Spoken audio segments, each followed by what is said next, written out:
Radical.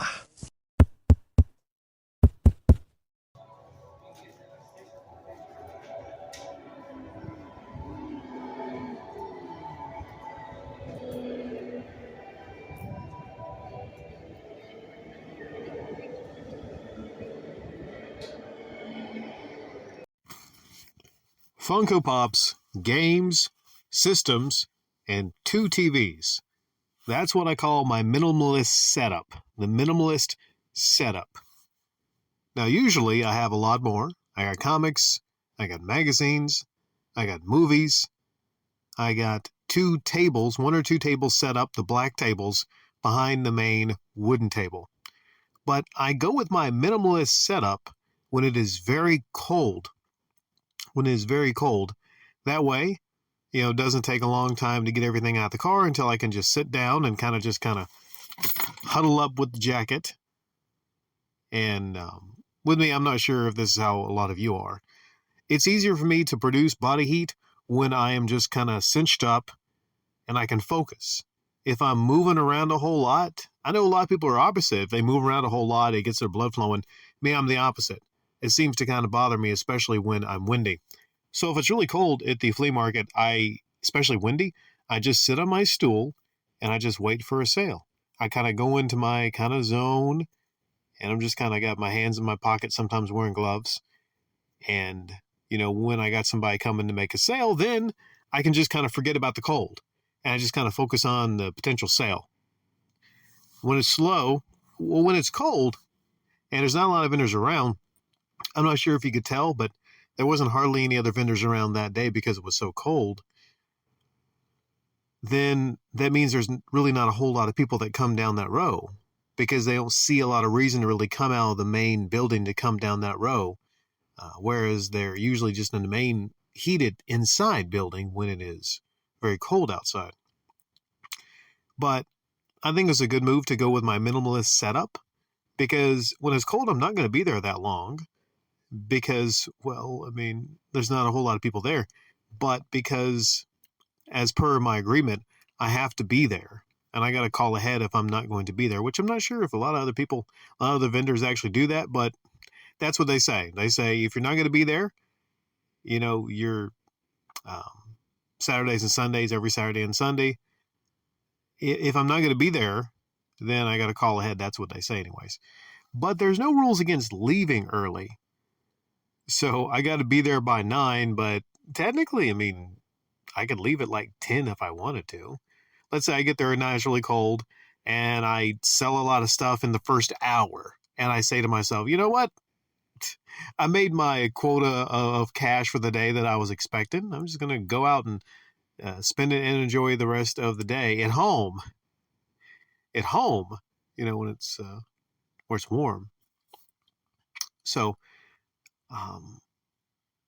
let me get to the point of this, which is not really the minimalist setup, but it's what I'm going to title this. The point of this was actually just talking about that particular day, and I was proud of that day because, and maybe it didn't have anything to really do with anything that I did, but I was proud of that day because I turned lemons into lemonade. It is a very, very cold day, and in that section, I counted less than 27 individuals that walk by my table in the 3 hours I was there. But out of those 25 or under people, 25 or less people, I made $55, which is pretty freaking amazing considering, number one, it's less than 25 people that just walk by the table. And number two, I have my minimalist setup there. Of what I sold no Funko Pops. I sold one game. And the one sale, it was 2 different sales. One was $20, one was $35. Let's talk about the first sale first. The first sale is kind of weird because it was a guy and his son. I had sold an Xbox 362 a month or two ago, I would say. And I don't know if they come back to buy anything other than, I want to say a soccer game, maybe a soccer game. And they had bought the system with the free game being Forza Horizon, the open world game. And I actually given them my number, which I don't really do a whole lot now because they called for like tech support because the kid wanted to get into the open world. And I was trying to explain it to him, but then he didn't really play video games that much. So I tried to explain it to the kid. And hopefully he got into the open world of that game. He came by and he looked through and he got Forza. That's the game that he chose. Dad said, you can choose one game. And he chose that game, and that game I sold for $20, which was Forza 3, I want to say. So I get him into the game to test out, and he's playing the game. And he's not that bad. I show him the rewind function, and he uses the rewind function. He gets in there, and he wins the very first race. Gets in first. And I think there was other than the father, there was someone else maybe. A guy also, a vendor to the far right. He comes by, he giggles. I don't think he speaks any English, but he always likes to play Grand Theft Auto. So he has a big smile when I got Grand Theft Auto on display there. Just happened to have a copy of Grand Theft Auto 5. He was there also. And then he was playing Grand Theft Auto on the right Xbox when the kid was playing Forza on the left one. At first I had Halo 3 in there. And then I was just like, I was hyping it up like, you got it, buddy. You won. So I was trying to actually, close the sale too, because get the kid happy, and then the father's kind of happy. And at that point, the father kind of walks off and says, I forget what he says. He says, I'm going to the car, just kind of get the game, and here's the $20 or whatever. Okay. So, but after the father went to the car, the kid didn't seem that happy, because the kid looked at me and he asked, is this open world? And I said, well, it's a great game. And you got in first there, buddy. You got in first. And, you get to do a whole lot of races. And he wasn't really that happy. But I segued it, and I said, I already got the money. And what I said to the kid was, hey, I'll try to get in some open world car games for you, pal. Just, take this, enjoy this, and now I'll work on getting on some open world car games. Now, if the father was there, father might have been like, well, you don't have any open world car games? No, but I was really, really wanting to get that particular sale. Because I just feel like it's a waste if I go there and I don't get any sales in a certain day. So yeah, that's an instance where I think the cold might have actually helped, because the father just wanted to get back to the car and, get the heat on. And then they just got the game, and an hour went by after that, between that and I think the other sale. I want to say it was an hour. So it's an hour of me just, huddled there. I think I might have watched a couple YouTube videos in that time span.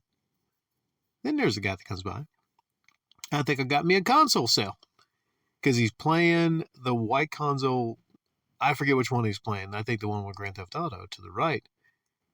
They're playing that for a little bit. I think it was him and somebody else. I cannot remember if he was alone or had somebody else. But he points to it, and he goes, how much? And I go, it'd be like $130. $130. He's actually pointing to the white HDMI cable. I chose to pair a white HDMI cable with the system, which looks really nice with the white system. I don't have many white HDMI cables, but it looks really nice. He said, how much for the white HDMI cable? And I think this is a good deal, $5. $5 for the white HDMI cable. So he took that. Then he looked at the system, and then he picked up a controller. Well, he actually picked up the controller that was connected to it, which was a white GameStop controller. It's wired. And he picked up the controller, looked at me. How much? How much? And I go, $20 for the controller. You can choose from any one, but that one, $20. So he gets the white HDMI. He gets the white controller. At this point, I'm thinking, like, is he trying to, like, pull something to where he's buying pieces off of it and then ask me, for the console, a discount on it? I'm thinking that's got to be kind of what it is.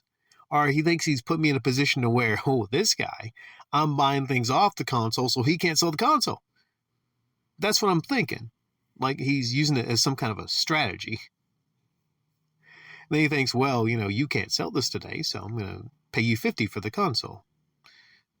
But then he asks for the power cable. Now I think, okay, that's really what it is. He's trying to get me to where I don't have the power cable.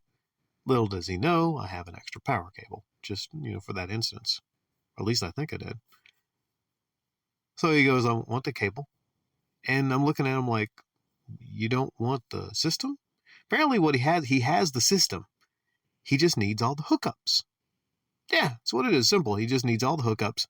So the power cable I sold for $10. I could have went 5, but I thought, well, 10. I think it's fair for a power supply. Now, I have some Xboxes that had some issues that I ordered, so I have more power supplies. I'd probably charge more for the power supplies, maybe for the black Xboxes and new ones than that one.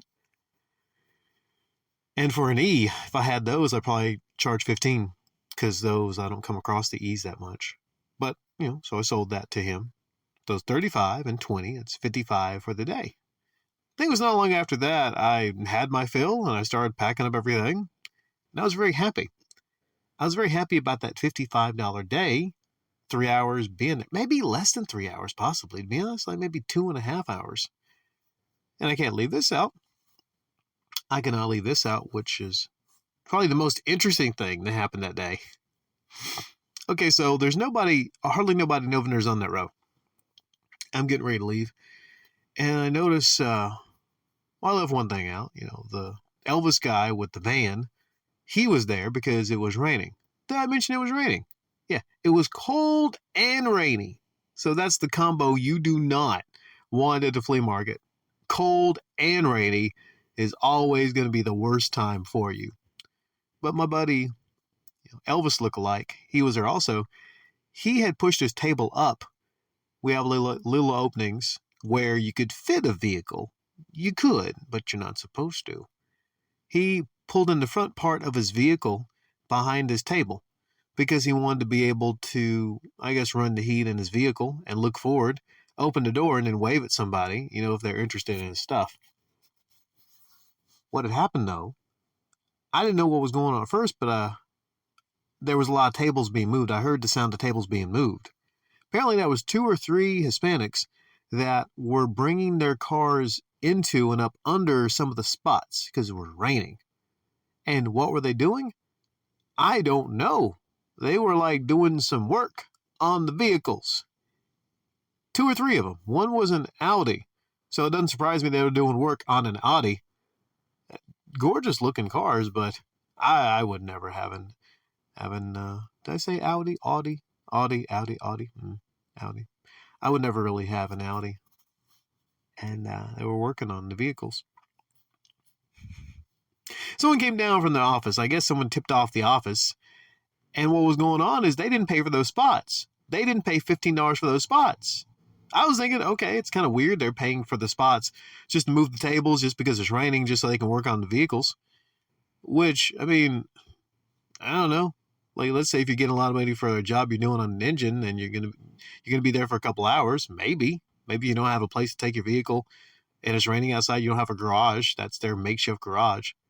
But apparently it's against their policy to drive vehicles inside under there because they said it's dangerous for the customers.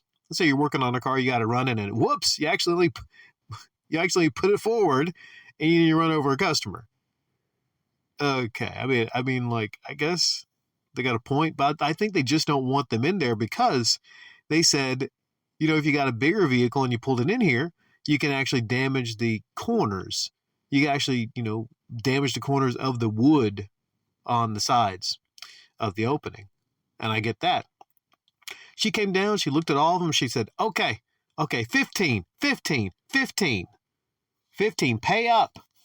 And no vehicles. This is for selling goods. No working on vehicles here. So she wanted them to pull the vehicles out, halt working on the vehicles, and go to the office and pay $15 each for being there in those spots. Which, when I think about it, I guess I didn't really care much at first because, no one's there. But, I'm paying for that spot $15, and if they're not paying, then that's kind of messed up. And I don't know if they really speak that well of English, or what happens is I think they pretend to not speak English when the white lady from the office comes down. I think that's what happens. Okay, okay. But they did leave, and I don't think they went to the office to pay for their $15 each. I don't think. But that's the kind of thing that doesn't happen unless it's cold and rainy, because there's too many vendors there, and I guess they knew, well, no one's here today. It's just, this guy and another guy over here, and then I think there might have been one other person, maybe two. My row, you could probably fit about maybe 50, 60 vendors on that row. There was maybe 4 or 5, including me, maximum on that row. So there it is. That cold and rainy weekend. The day before, by the way, I made 95. It was not as cold. I don't think it was raining either, but it was still kind of cold. So, around $100 for a cold day is not that bad. $50 for a cold and rainy day, only a couple hours. That's actually quite good for that spot.